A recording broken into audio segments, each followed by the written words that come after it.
gente fala do cego de Jericó. É uma passagem que ela tem em 3 evangelhos, de Mateus, de Lucas e também de Marcos. E eu trouxe do evangelho de Marcos, tá? Que é o cego de Jericó. Então é Marcos no capítulo 10 e esses são os versículos de 46 a 52. E aqui eu vou trazer para vocês como que se dá essa história. Eu acredito que todos conheçam, mas aqueles que não conhecem vai ter a oportunidade de conhecer. E aí o que eu vou fazer? Essa história ela tem muitos simbolismos. E aí eu quero trazer esses simbolismos para perto da gente, para entender qual é a mensagem que Jesus nos traz. Porque Jesus sempre em suas passagens, ele sempre dá profundos ensinamentos. Então aqui a história é assim, a história de Bartimeu. Naquele tempo chegaram a Jericó. Ao sair dali, Jesus com seus discípulos e numerosa multidão estava sentado à beira do caminho, mendigando. Bartimeu, que era cego, filho de Timeu, sabendo que era Jesus de Nazaré, começou a gritar: Jesus, filho de Davi, tenha compaixão de mim. Muitos o repreendiam para que se calasse, mas ele gritava mais alto: Jesus, tem compaixão de mim. Jesus parou e disse: chamai-o. Chamaram o cego, dizendo-lhe: coragem, anima-te, levanta-te, ele te chama. E lançando fora a capa, o cego ergueu-se de um salto e foi ter com ele. Jesus, tomando a palavra, perguntou-lhe: que queres que eu te faça? Aí ele fala: Raboni, que Raboni quer dizer meu mestre, né? Respondeu-lhe o cego: que eu veja. Jesus disse-lhe: vai, a tua fé te salvou. E nesse mesmo instante ele recuperou a vista e foi seguindo Jesus pelo caminho. Gente, é um aprendizado atrás do outro. Então aqui eu vou começar falando primeiro do lugar de onde ele se encontra. Vocês estão vendo que aqui eu destaquei algumas frases, algumas palavras, porque essas é que eu vou discutir aqui, que a gente vai conversar um pouquinho. Então, o primeiro simbolismo para mim que fica muito forte. Naquele tempo chegaram a Jericó. Então, vamos entender, porque até aqui você já começa tendo um profundo simbolismo do que representava Jericó naquela época. Jericó, aqui eu trouxe um mapa para localizar onde é que está Jericó. Jericó é uma cidade que está mais abaixo. E aí vocês vão ver que Jerusalém está mais acima. Eu não sei se eu tenho um laser point aqui, deixa eu ver se eu tenho. Eu também não sei mexer nesse trem não, mas eu vou tentar. Aí eu acho que eu vou desistir. Eu desisto fácil, sabe, gente? Ah, não! Pronto. Aqui, pronto, consegui. Ó. Aqui, ó. Sou uma pessoa que aprendo rápido, rapaz. Então aqui você tem Jericó, que ele está na parte de baixo. E aí acima você tem Jerusalém e Belém. Jesus estava saindo de Jericó e indo para Jerusalém. Lembrando que Jesus nasceu aqui, ó, em Belém. O que representa Jerusalém? Jerusalém representa a cidade alta, a sede da adoração, a representação espiritual, é o elevar-se. Normalmente, quando Jesus fala sobre Jerusalém ou sobre Jericó, ou ele fala, as pessoas estão subindo ou as pessoas estão descendo. E daí já tem um significado muito legal. Porque aonde que está Jericó? Jericó está cá embaixo, ó. Né? E por que está cá embaixo? Porque Jericó, ela tem um sinônimo de perfume, de perfumada, né? Por que isso? Porque é uma terra que lá era uma cidade baixa, como a gente vê aqui no próprio mapa, né? É uma cidade de polo estritamente comercial. Então lá era a base de trocas, onde se circulava muito dinheiro, onde circulavam grandes comércios. Consequentemente, é a representação mundana. Então, enquanto Jerusalém tem uma representação espiritual de elevação, aqui Jericó representa a parte mundana. A parte que somos nós, né? É nós aqui.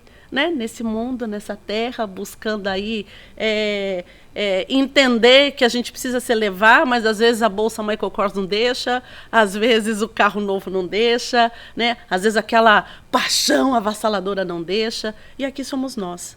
E aqui ele fala que é a materialidade. Então, eu faço uma síntese do que é Jericó. Jericó é a sedução, são as seduções da materialidade. E aqui vem uma citação de Allan Kardec no livro dos Espíritos, dizendo: é preciso não esquecer que o espírito que ama é o espírito que ama, e não o corpo. E quando a ilusão material se dissipa, o espírito vê a realidade. Olha que coisa tão forte, né? E aonde estava Bartimeu? À beira. Estava na saída. Então a gente já começa a entender que talvez ele já esteja querendo algo diferente. Porque ele não estava dentro de Jericó. Ele estava na saída, à beira do caminho, sentado, né? Mas mesmo assim ele já começava a ter um entendimento assim, peraí, eu acho que talvez isso aqui já não me comporta tanto mais. E aqui a gente vai para o segundo simbolismo. Estava sentado à beira do caminho, mendigando. Bartimeu, que era cego, filho de Timeu. Só nessa frase tem uma infinidade de simbolismos, tá? Quando a gente fala sentado à beira do caminho, então assim, o que é o caminho, né? Jesus estava no caminho e ele estava sentado, mendigando. E muitas vezes somos nós mesmos, né?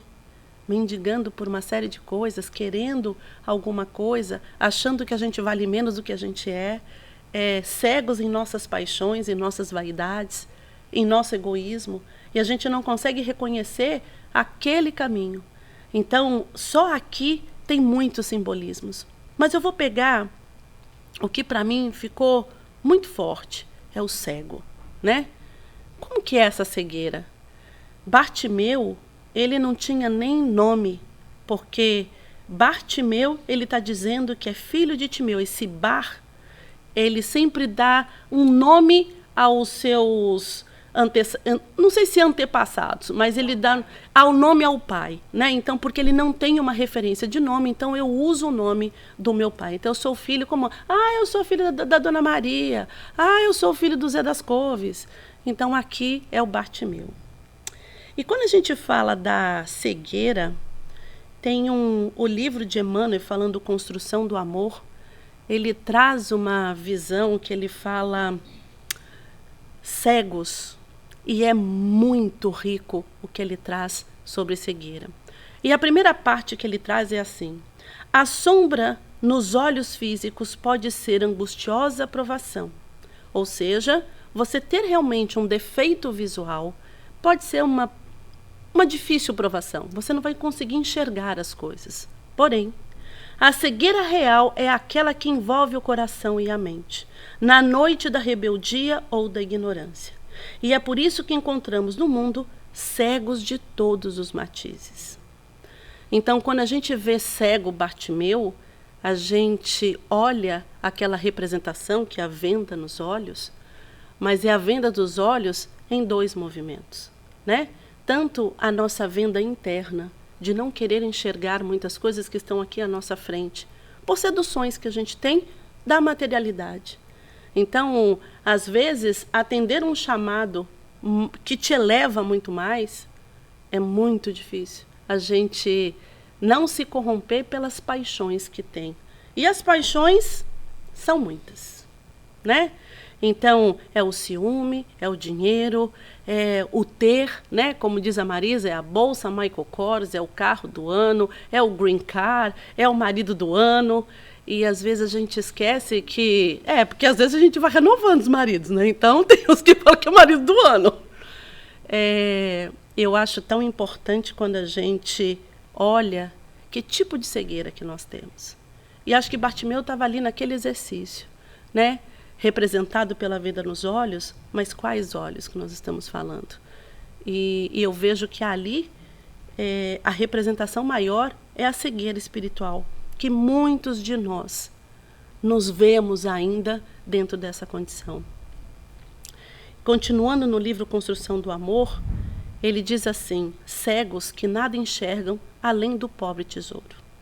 cegos, detidos do egoísmo destruidor, cegos, encarcerados no orgulho, cegos, algemados à viciação, cegos, agrilhoados a preguiças e queixas, cegos, atado à tristeza nociva, cegos confiados ao abismo da descrença. E aqui, gente, eu me localizei, sabia?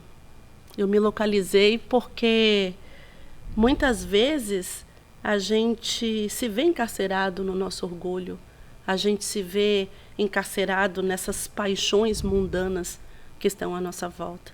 Então, às vezes, a gente prioriza de forma diferente algumas decisões na nossa vida e lá atrás ou mais lá na frente a gente fala assim, poxa, poderia ter feito diferente, né?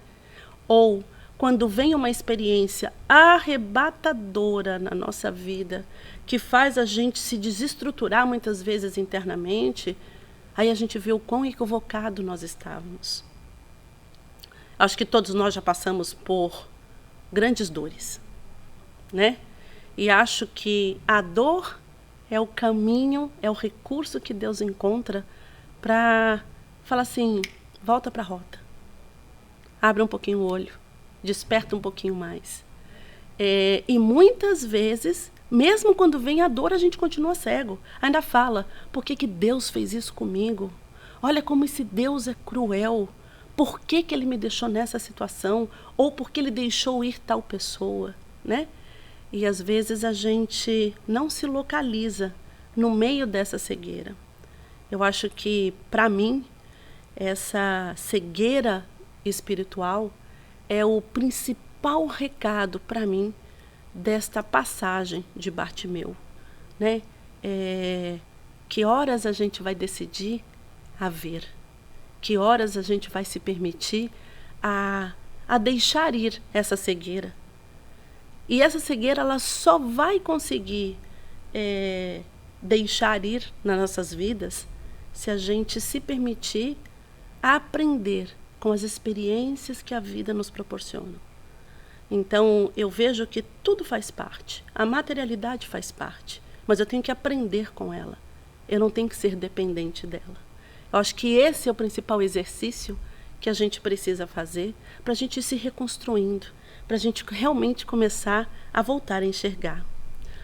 E aqui, finalizando esse capítulo de cegos, nesse livro de Emmanuel, ele fala o seguinte, elevemos ao alto nossas preces, que eu acho que é o principal recurso, ao meu ver, que quando eu me reconheço cego em algum objetivo da minha vida, e a gente reconhece, quando a gente se percebe refém ou escravo de uma situação, ou aquilo toma uma proporção na nossa vida muito grande, tem que tomar cuidado, tem que estar alerta. Então, nessas horas que a gente não consegue sair nesse looping, né? E que essa situação toma conta da gente, é a hora sim da gente dar um passo para trás, reconhecer o nosso tamanho e pedir ajuda para quem é maior do que a gente. E aqui ele diz, elevemos ao alto as nossas preces, rogando ao Senhor que nos mantenha acordados para as próprias responsabilidades, com a suficiente visão para o desempenho de nossos deveres, ainda que esse despertamento nos visite, a cada hora, pela bênção edificante da dificuldade ou da dor. Foi o que eu falei, né? A dor, ela vem com esse recurso, ela vem com essa pedagogia, ela vem nos dar a condição de avaliar aonde nós estamos, quem nós somos. Muitas vezes, a gente se põe numa posição de vítimas e que somos, na verdade,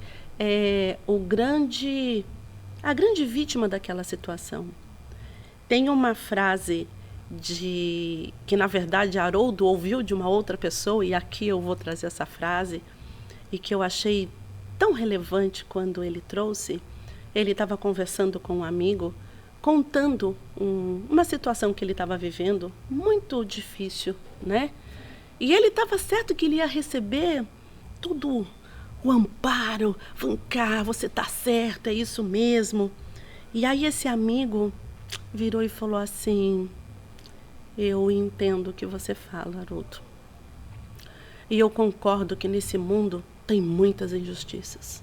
Mas muitas injustiças. Mas não tem nenhum injustiçado. E é isso. Enquanto a gente não aprender que essas injustiças, nós também fazemos parte delas. E se a gente faz parte delas, a gente tem a condição de olhar para elas de uma forma diferente. A gente tem a condição de entender que participação é essa que eu não quero mais. E essa decisão é nossa. Eu acho que tudo pode ser aprendido. Tudo. Quase tudo, na verdade.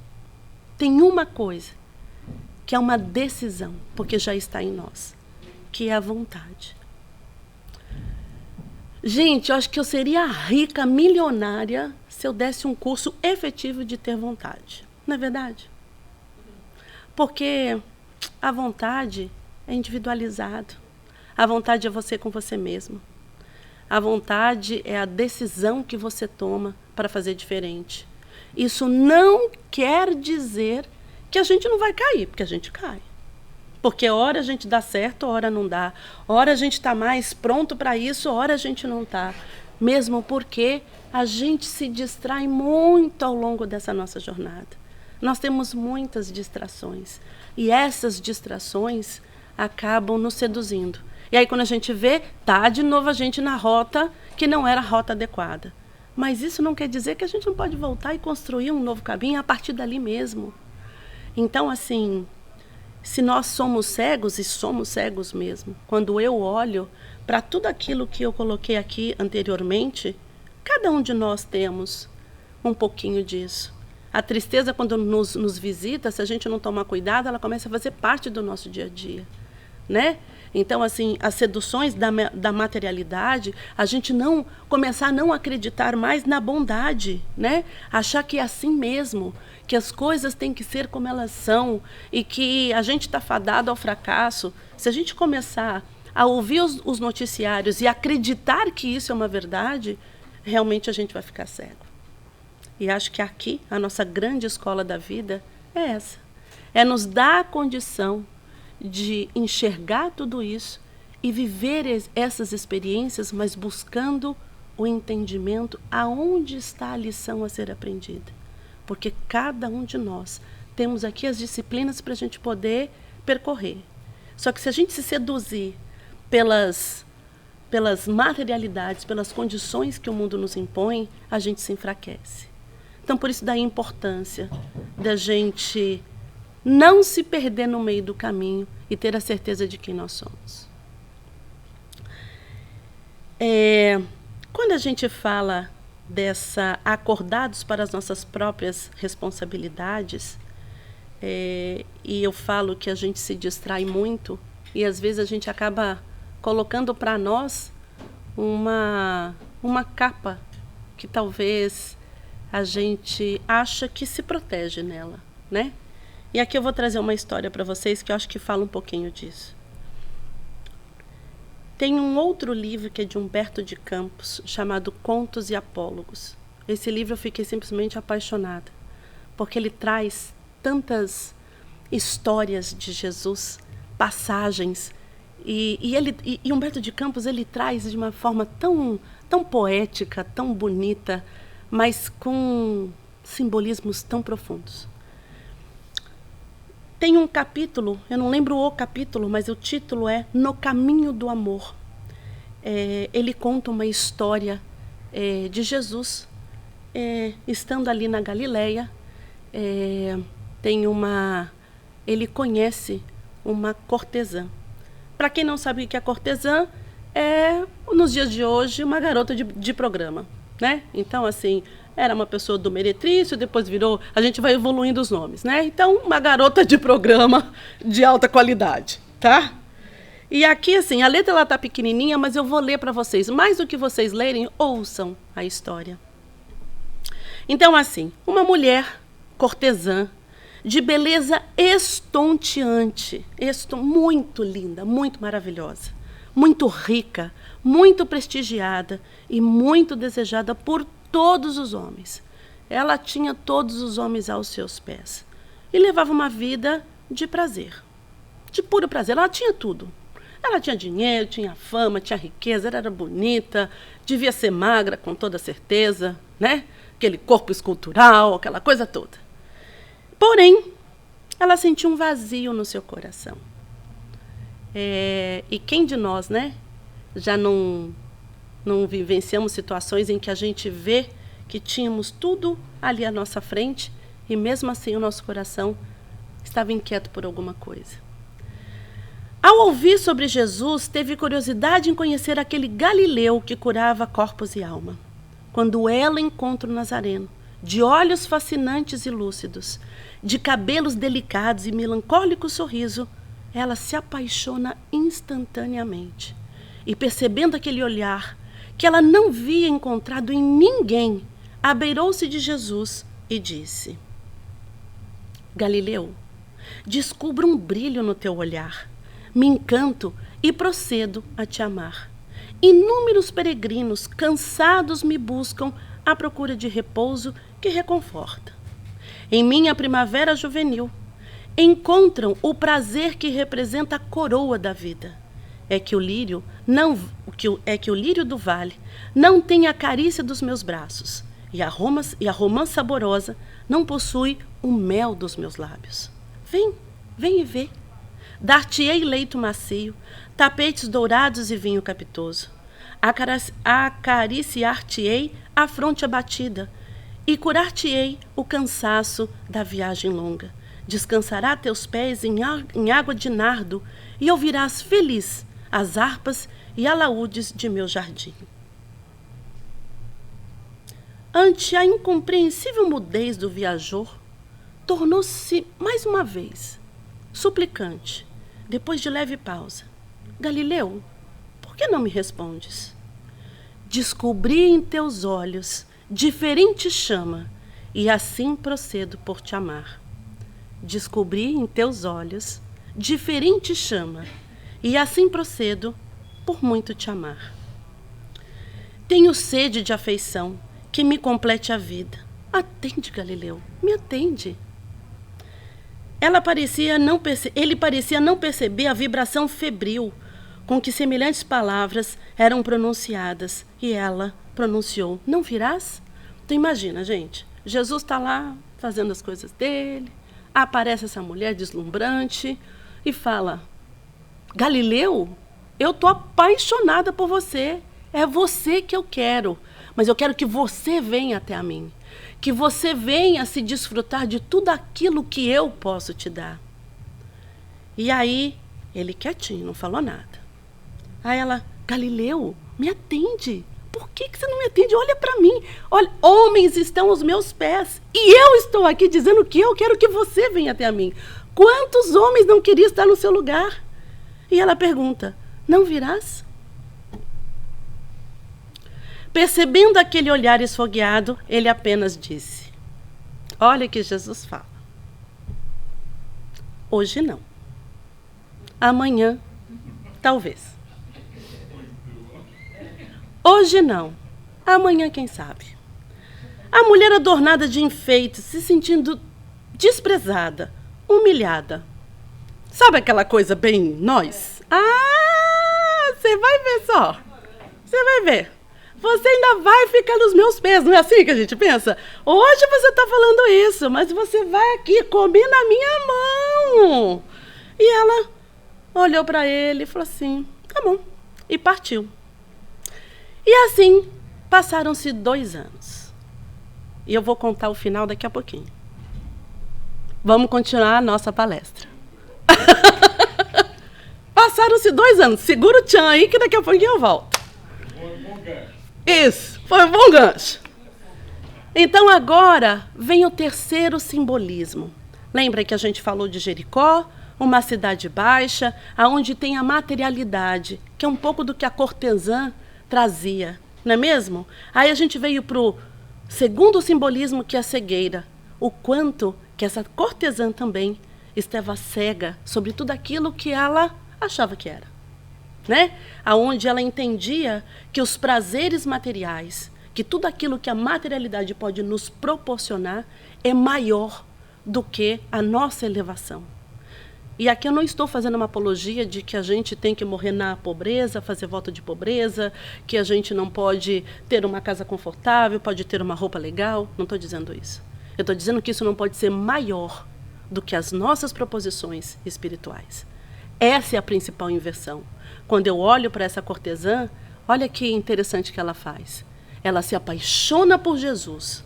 E muitas vezes nós também nos apaixonamos por Jesus. Mas nós queremos que Jesus venha até nós e que viva a nossa volta, dentro do nosso olhar. Exatamente isso! Zita acabou de falar uma coisa perfeita. A gente quer que muitas vezes que Jesus desça para Jericó. E ele chama a gente para ir para Jerusalém, né? E a gente fala, eu não sei, né? Ainda a gente fala assim, igual a cortesã, você vai comer aqui na minha mão, aqui em Jericó, né? Será? E aí, assim, muito bem. E o terceiro simbolismo, o que ele fala? Ele fala, muitos o repreendiam para que se calasse, mas ele gritava mais alto, filho de Davi, tem compaixão de mim. Gente, aqui tem dois simbolismos muito fortes. Um é a multidão. Muitos o repreendiam. E na nossa vida, nós temos muitos freios, né? Então, assim, a gente sempre tem aqueles que vão exercer quase que uma tese sobre a nossa vida com muita propriedade. Mas, invariavelmente, eles nunca colocam os nossos sapatos, né? Nós somos muito bons em dizer para o outro o que ele deve ou não fazer, o que comporta ou aquilo que não comporta. A gente é muito bom para analisar a vida do alheio, não é mesmo? A gente faz isso de uma perfeição que é incrível. Tem até uma historinha que eu gosto de contar, que eu acho que muita gente já conhece. Se vocês conhecerem, finge que não conhece, tá bom? Os internautas também, por favor. Que é assim, tinha um casal que eles tomavam café da manhã na mesa da cozinha, que tinha uma grande janela que dava para o quintal da vizinha. E aí a esposa sempre acordava mais cedo e ia fazer o café da manhã, quando o marido acordasse, o café já estava posto. E aí ela estava lá fazendo as coisas, olhava para a janela e via que a vizinha colocava o varal, estendia a roupa no varal e tinha um lençol com uma mancha. Ela falou assim, nossa, uma mancha tão grande, né? Mas tá bom. Aí no outro dia, ela olhou, meu Deus do céu, essa vizinha não sabe lavar roupa. Acho que eu vou ter que sair daqui e lá dar o meu sabão para ela para ver se sabe esfregar, porque, pelo amor de Deus, de novo tá essa roupa suja. Assim, eu fico imaginando, né, como que não deve ser a casa dela. Deve ter pato em cima da mesa, deve ser aquela cama que não é arrumada há uma semana, pelo amor de Deus. E aí ela sentava e conversava isso com o marido. E falava assim, amor, você acredita que eu estava aqui fazendo um café para você? E aí eu vi que a vizinha está com uma mancha enorme no lençol dela, horrível isso. Ele é. Aí no dia seguinte, amor, não, você não pode, deixa eu te contar, que agora, além do lençol, ela está agora com uma blusa com a mesma mancha. Gente, ela não sabe lavar roupa. E o marido estilo Walter, entendeu? Tava quietinho, continuando tomando seu café.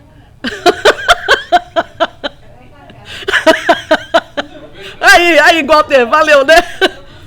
Aí ela já estava lá tomando o cafezinho dela, tranquilamente. E ele continuava tomando, ele só ouvia. Aí no dia seguinte ela também falou assim, gente, eu não vou aguentar, amor, hoje eu vou lá falar com ela. Porque eu não sei o que está acontecendo, mas ela não sabe lavar essa roupa. Aí tá bom. Só que ela não ia, né? Não ia. Quando foi, sei lá, no dia seguinte, ela chegou na cozinha, o marido já tinha feito café. Nossa, amor, obrigada. Você fez o café pra gente? Fiz. Amor, você viu a roupa da vizinha? Ele, não. Eu limpei a nossa janela. E aí, assim, é isso.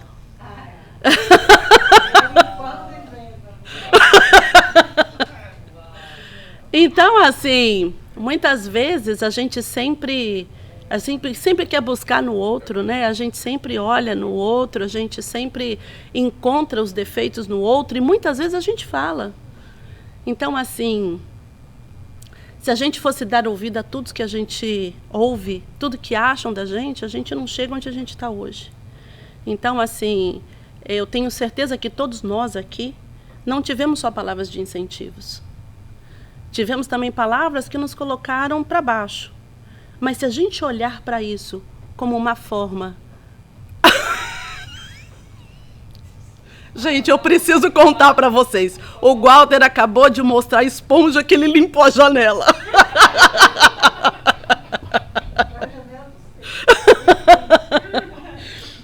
E aí eu vejo que todos esses apontamentos que as pessoas fazem, né, de críticas, de uma avaliação, às vezes até indevida sobre nós, eu sempre acolho aquilo, até mesmo para ter a certeza de que eu não sou aquilo. Então, tem uma coisa que eu aprendi, um exercício que Deci Andley me ensinou em uma das palestras. Quando você ver alguém que fala alguma coisa sobre você e você fica muito bravo com aquilo, muito chateado com aquilo, pode ter certeza que isso é teu mesmo. Então você tem que sentar, olhar para aquilo e buscar uma forma de acolher esse sentimento para poder transformar. Mas quando uma pessoa fala alguma coisa sobre você e te dá uma profunda tristeza, então aquilo não faz parte de você. E teu exercício é ter compaixão daquela pessoa que ainda não sabe te enxergar. Não deixa de ser uma cegueira. E aqui é o que eu falei, nós somos muitos, né? Tem multidões. As multidões que estão aqui à nossa volta, que falam para nós, mas também tem nós mesmos. Nós temos muitos dentro de nós. Quantas vezes a gente quer fazer alguma coisa tão maravilhosa, tão importante, e a gente sabe que é importante, mas a gente deixa para depois, né? Então, assim, eu preciso fazer a palestra. Então, bom, a Marisa me deu o tema. Não, me deu a data. Ah, a data vai ser tal. Ah, então tá bom. Então, eu vou começar a fazer. Então, hoje, eu vou levantar e eu vou ler. Aí uma pessoa me chama. Aí eu vou lá correndo atender o que essa pessoa está querendo falar comigo. Não, o telefone tocou. Ah, não, mas amanhã eu deixo. E a gente vai criando desculpas para a gente ficar cada vez mais distante daquilo que é importante para a gente.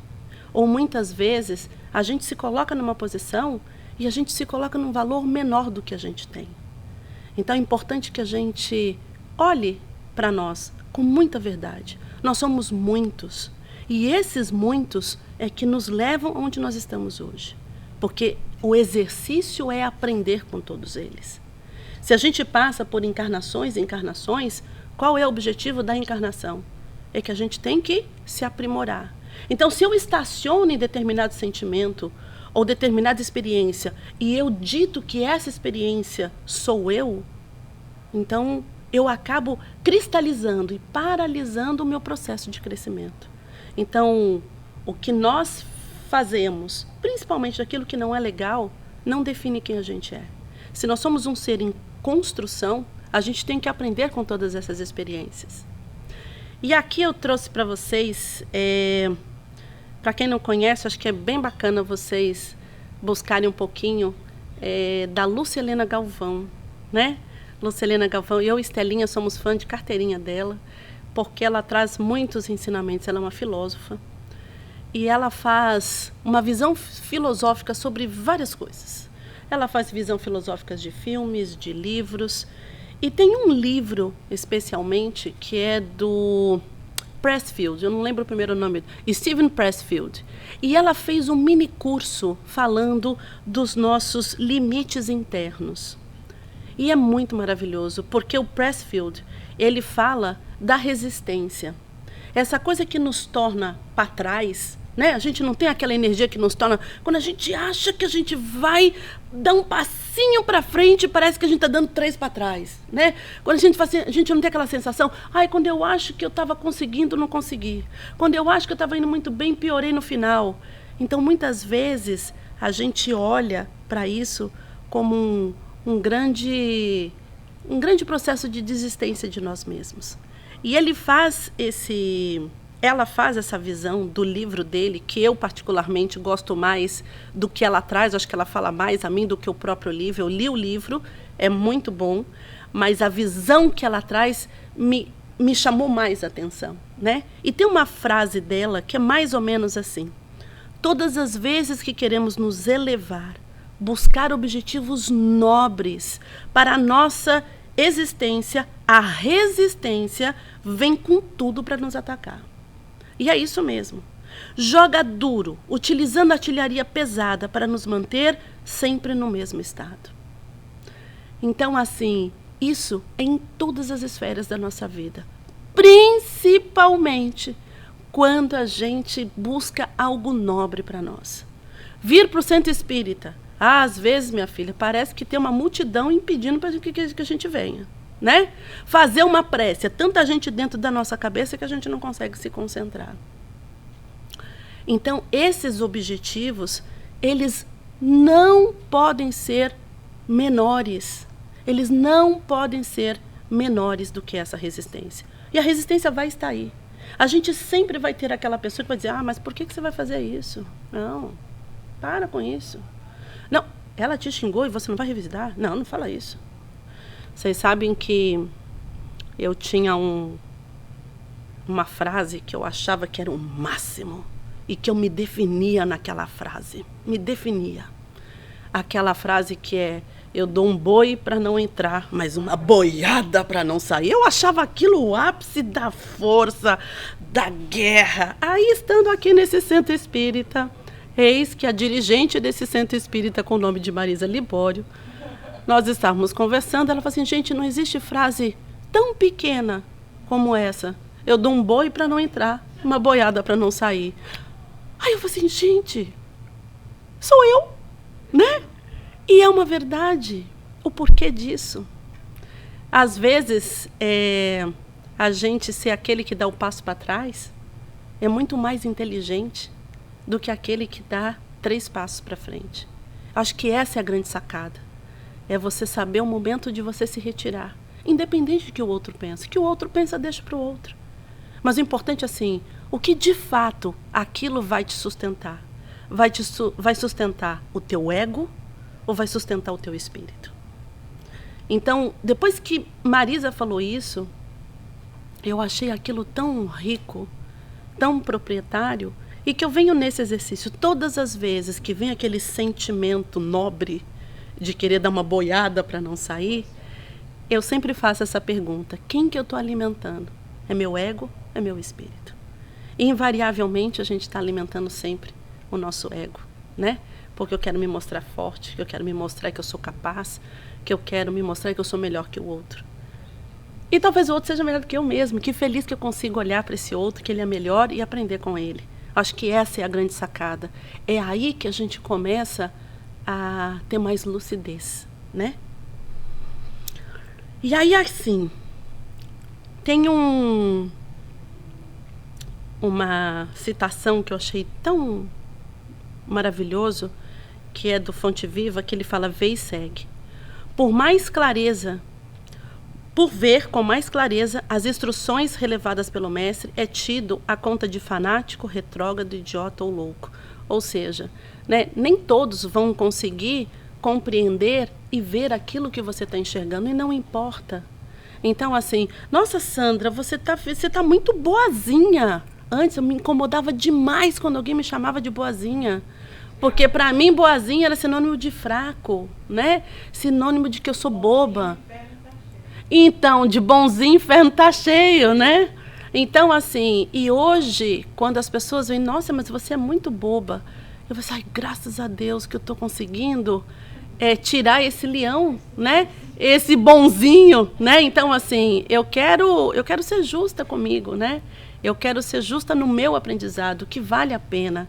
E aqui eu procedo no livro que ele fala: se porém procuras efetivamente a redenção com o Senhor, prossegue seguro de ti mesmo. E eu acho que é aí que a gente tem a nossa maior dificuldade, porque a gente se vê muito frágil. A gente tem uma segurança que ela titubeia muitas vezes. E a gente precisa aprender a dizer o seguinte: se eu estou segurando a mão dele, cara, vai. E a gente não tem que ficar dando atenção a o que muitos falam, porque invariavelmente ele está na mesma seara que você, né? Então, imagina todos nós ceguinhos numa estrada, né? Todos nós ceguinhos numa estrada. A gente não sabe para onde a gente está indo. Um está indo mais devagar, outro está indo mais rápido. Como é que aquele que está indo mais rápido? Não, mas você está indo muito, muito devagar, você tem que ir mais rápido. Como é que ele sabe? Se ele é cego tanto quanto eu, se nós todos não sabemos para onde nós estamos indo. Então aí a gente tem que se apegar a algo muito maior. Então ele fala o seguinte: prossegue seguro de ti mesmo, repara sem aflição e sem desânimo as contendas que a ação genuína de Jesus em ti recebe de corações incompreensivos e estacionários. E repete as palavras do cego que alcançou visão, que segue para sempre, que segue para diante. E aqui eu trago um filme que eu e Estela também gostamos, que é do Luca. E o Luca, ele nos ensina a que muitas vezes a gente tem que aprender a fazer o silêncio Bruno. Então, recomendo para vocês ver esse vídeo, que é uma gracinha. E aqui é um menino que ele é repreendido sobre várias coisas e ele não se permite a viver algumas coisas. E aí tem um amigo que fala: não, todas as vezes que você ouvir aquela voz e que fala que não é para você fazer, você tem que deixar ele quieto. Então você tem que falar assim: silêncio Bruno. E aqui nesses dois, aqui eu vou mostrar aqui para vocês, ele está ensinando o amigo a como silenciar essa voz, né? Silêncio Bruno, silêncio Bruno. E quando ele faz isso, olha o rostinho dele, quando ele se permite a viver uma experiência tão encantadora com o amigo. E muitas vezes é isso.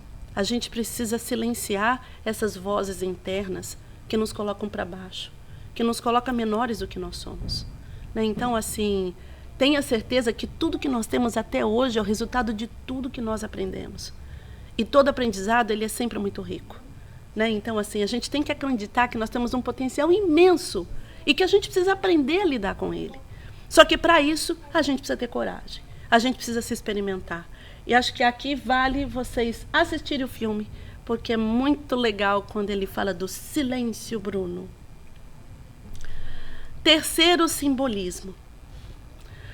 Jesus parou e disse: chamai-o.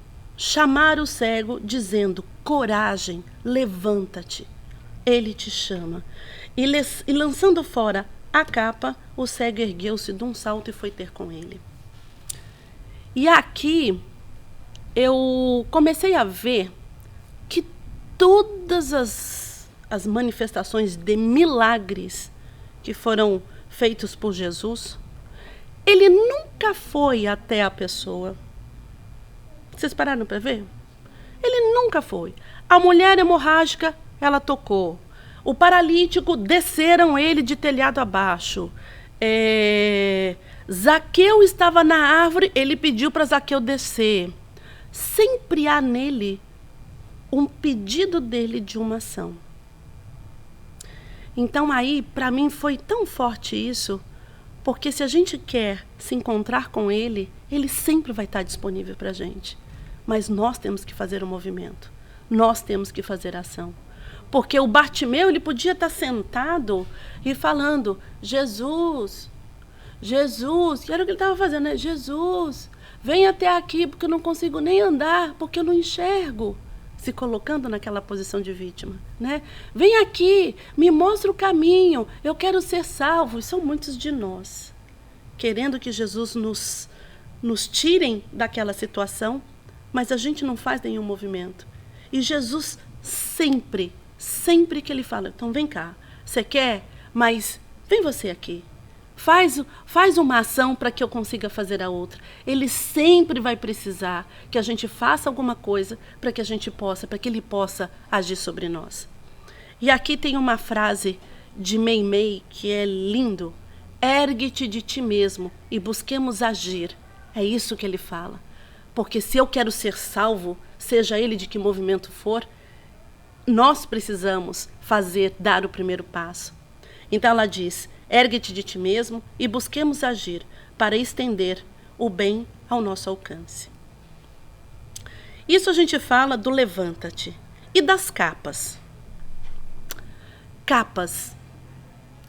Se alguém... Isso aqui é do livro do Emmanuel também, que é Caminho, Verdade e Vida, e que eu achei essa citação muito proprietária para nós. O que simboliza as capas? O que simboliza a capa de Bartimeu? Quando ele fala lança fora, lembrando que essa capa para Bartimeu era a condição que ele tinha de ter algum tipo de recurso pela condição dele de deficiente. Quando ele lança fora essa capa, ele está abrindo mão disso. Ele está abrindo mão desse conforto. Ele está abrindo mão dessa zona pseudo de segurança. Então, lançar fora é a gente se desnudar mesmo. É a gente entender que aquilo que a gente está buscando é muito maior daquilo que a gente tem. Então, às vezes, a gente quer aquilo, mas a gente não quer soltar aquilo que a gente tem. E às vezes não dá, né? Não dá para a gente fazer um omelete sem quebrar os ovos. Só minha filha, que quando era pequenininha, falou: mãe, faz um omelete para mim, mas não põe ovo. Eu disse: minha filha, aí vai ficar um pouco difícil, né? E muitas vezes a gente pede isso para Deus, né? Porque a gente às vezes pede coisas que a gente sabe que naquele momento não é o que você vai conseguir ter. E nesse livro Caminho, Verdade e Vida, no capítulo 98, ele fala assim, tem um capítulo grande, eu só trouxe um trecho. Se alguém deseja sinceramente a aproximação de Jesus para a recepção de benefícios duradouros, lança fora de si a capa do mundo transitório e apresenta-se ao Senhor tal qual é, sem a ruinosa preocupação de manter a pretensa intangibilidade dos títulos efêmeros. Sejam a fortuna material ou das exageradas noções de sofrimento. Então, assim, é tão lindo que ele põe, e o final que ele fala: despe a tua capa mundana e apresenta-te a ele, sem mais nem menos. E é isso. A gente precisa aprender a tirar as nossas máscaras. A gente tem que aprender a dizer: Deus, eu quero que o outro não faça mais isso. Não, eu quero aprender a entender o outro. Ou me dê recursos que eu consiga ver de maneira diferente. Que eu saiba tirar de mim as capas da vaidade, do egoísmo. E esse é um exercício diário que a gente tem que fazer. Porque quando a gente tira a nossa capa, Jesus se apresenta de uma forma maravilhosa para a gente. Exatamente isso. E quando você se despede e se desfaz dessas cangas, naturalmente você começa a brilhar. Passados 2 anos, voltamos então à nossa história. Passados 2 anos, uma senhora, Jesus estava ali curando as pessoas, uma senhora pediu socorro a Jesus para uma amiga que estava agonizando em sofrimento. Era uma ferida viva, ninguém queria chegar perto dela. O mestre, sem hesitar, largou tudo e foi lá. Quando ele foi naquele lugar, era um pardieiro denegrido. E lá tinha um corpo chagado, exalava gemidos angustiosos. Encontrava sarque comida de úlceras, a pele enegrecida e rosto disforme, feridas sanguinolentas pontilhavam-lhe a carne, à exceção dos olhos, profundos e indagadores. Nada mais lhe restava de feminilidade antiga. Era uma sombra leprosa, de que ninguém ousava se aproximar. Mas Jesus reconheceu a cortesã. Sentou-se próximo dela e a colocou sua cabeça em seu colo. Ela também o reconheceu e disse: Galileu, agora que você vem até a mim, que estou em chaga, sem mais nada a oferecer, por que você não veio naquela época que eu tinha algo para te dar? Eu era bonita, tinha perfumes, dinheiro, que viestes fazer junto de mim uma mulher tão miserável quanto eu sou agora? Jesus, contudo, sorriu e retrucando, dizendo: agora eu venho satisfazer os seus apelos. E recordando aquela palavra do primeiro encontro, acentuou compassivo: descubro em teus olhos diferente chama, e assim procedo por muito te amar. E é isso. É Jesus nos abraçando quando a gente se vê desnudo dessa ilusão, dessa materialidade. Quarto simbolismo. Que queres que eu faça? Raboni, respondeu o cego, que eu veja. Jesus disse-lhe, vai, a tua fé te salvou. No mesmo instante, ele recuperou a vista e foi seguindo Jesus pelo caminho. E olha que legal, essa vai ser a nossa última passagem. E você vê como estava Bartimeu, sentado, mendigando, cego, desvalido. E aqui, ele, em pé, de olhos, seguindo Jesus pelo caminho. Só que para isso, a gente tem que atravessar aí os nossos desertos. E a gente tem que aprender a reconhecer o aprendizado em cada fase, em cada momento, para que a gente possa despertar. Está pronto para responder. Exatamente isso. Então, acho que todos os exercícios que a vida nos propõe é para nos dar essa prontidão, né? Para que a gente possa enxergar isso. E aí ele fala assim, se desejas, aqui é o livro Fonte Viva também, fala assim, se desejas emancipar a alma das grilhetas escuras do eu, começa o teu curso de autolibertação. Liberar as cangas, tirar as cangas. É cangas? Cangas. Não é a nossa canga de... A gente não é a canga... Vamos explicar. Isso. É ganga. É ganga. Canga é que a gente usa na praia. Ganga é aquilo que reveste. É uma película... É uma película mais grosseira que você precisa ir tirando do diamante. Então, canga a gente usa na praia. Então, põe a canga e se liberte da ganga. É isso aí. E daí, vamos lá. É nóis. Então, assim, se desejas emancipar a alma das grilhetas escuras do eu, começa o teu curso de autolibertação. Então, autolibertação são as gangas que a gente tem que começar a tirar de nós mesmos. Aprendendo a viver como? Possuindo tudo e nada tendo. Olha isso. Possuindo tudo e nada tendo. Por quê? Quando você acha que você não tem nada porque são os bens materiais que te faz a falta, mas se você cresce interiormente, isso toma uma proporção muito maior. Volto a dizer, a gente pode ter tudo que a gente quiser, a gente só não pode inverter a ordem das coisas. Com todos e sem ninguém. Ou seja, eu estou bem comigo, eu estou bem com todos. Eu não preciso de ter todos para eu me sentir bem. Mas é muito bom quando eu estou com todos. E aqui, para a gente finalizar, eu vou falar sobre que ele fala, tua fé te curou. Eu vou colocar aqui uma outra historinha que fala quanto custa um milagre. Porque o que Bartimeu teve foi o milagre da visão, né? E Jesus fala, mas foi a tua fé que te curou. Então vamos ver quanto custa um milagre. Uma garotinha esperta, de apenas 6 anos de idade, ouviu seus pais conversando sobre seu irmãozinho mais novo.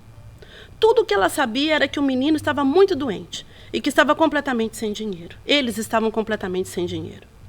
Somente uma intervenção cirúrgica muito cara poderia salvar o garoto, e não havia ninguém que pudesse emprestar-lhe dinheiro. A menina ouviu o pai dizer à sua mãe chorosa, com um sussurro desesperado. Somente o milagre poderia salvá-lo. Ela foi ao seu quarto, puxou o vidro de gelatina de seu esconderijo do armário, despejou todo o dinheiro que tinha no chão e contou cuidadosamente. 3 vezes. O total tinha que estar exato. Não podia ter margem de erro. Saiu devagarzinho pela porta dos fundos e andou 5 quarteirões até chegar à farmácia. Esperou pacientemente que o farmacêutico a visse e lhe desse atenção, mas ele estava muito ocupado no momento. Ela esfregou os pezinhos no chão para fazer barulho e nada. limpou a garganta com som mais alto. Mas, mesmo assim, ela não foi notada. Até que ela pegou uma moedinha e bateu no vidro. E, finalmente, ela foi atendida. Mas o farmacêutico não gostou muito, não. O que você quer? Perguntou o farmacêutico com voz aborrecida. Estou conversando com meu irmão que chegou de Chicago. Eu não vejo há séculos, disse ele sem esperar resposta. Bem, eu quero falar do meu irmão, respondeu a menina com o mesmo tom de aborrecida. Ele está realmente doente e eu quero comprar um milagre. Ele como? Sim, eu quero comprar um milagre. Ele se chama Andrew e está com alguma coisa muito ruim dentro da sua cabeça. E o papai disse que só um milagre poderá salvá-lo. E é por isso que eu estou aqui. Então, quanto custa o milagre? Aí ele olhou para a menininha e falou assim, nós não vendemos milagre aqui, garotinha. Desculpe, mas eu não posso te ajudar. Respondeu o farmacêutico, já com um tom mais suave. Ela insistiu. Escuta, eu tenho dinheiro para pagar. Se não for suficiente, conseguiria o resto. Por favor, me diga quanto custa. O irmão do farmacêutico, que era um homem gentil, deu um passo à frente e perguntou à garota. Que tipo de milagre seu irmão precisa? Não sei, respondeu ela, levantando os olhos para ele. Só sei que ele está muito mal. A mamãe disse que precisa ser operado. Como o papai não pode pagar, quero usar o meu dinheiro. Quanto você tem? Perguntou o homem de Chicago. $1,12. A menina respondeu. É tudo que eu tenho, mas eu posso conseguir mais se for preciso. Puxa, que coincidência, sorriu o homem. $1,11, exatamente um preço de milagre para irmãozinhos. O homem pegou o dinheiro com a mão e, dando a ela a outra mão, leve-me até a casa de seu pai. E quero ver o seu irmão e conhecer os seus pais. Quero ver que tipo de milagre você precisa. Aquele senhor gentil era um cirurgião espírita. Deve ser espírita mesmo. Aquele senhor gentil era um cirurgião especializado em neurocirurgia. A operação foi feita com sucesso e sem custo algum. Alguns meses depois, Andrew já estava em sua nova casa recuperado. A mãe e pai comentaram alegremente sobre a sequência dos acontecimentos ocorridos. A cirurgia, murmurou a mãe, foi um milagre real. Gostaria de saber quanto deve ter custado. A menina deu um sorrisinho e ela sabia exatamente quanto tinha sido o valor. $1,11. Mais a fé de uma garotinha. E eu acho que é isso, né? Então, assim, eu acho que na vida, o que Deus espera da gente é que a gente apresente o que a gente tem. Ele vai dar o resto. E muitas vezes a gente põe tantas condições e achando que nem somos merecedores, o que a gente tem é muito pouco. Mas tudo que a gente tem é tudo que a gente tem. Então a gente tem que valorizar cada coisa que nós temos, mesmo que seja $1,11. Mas a nossa fé vale milhões.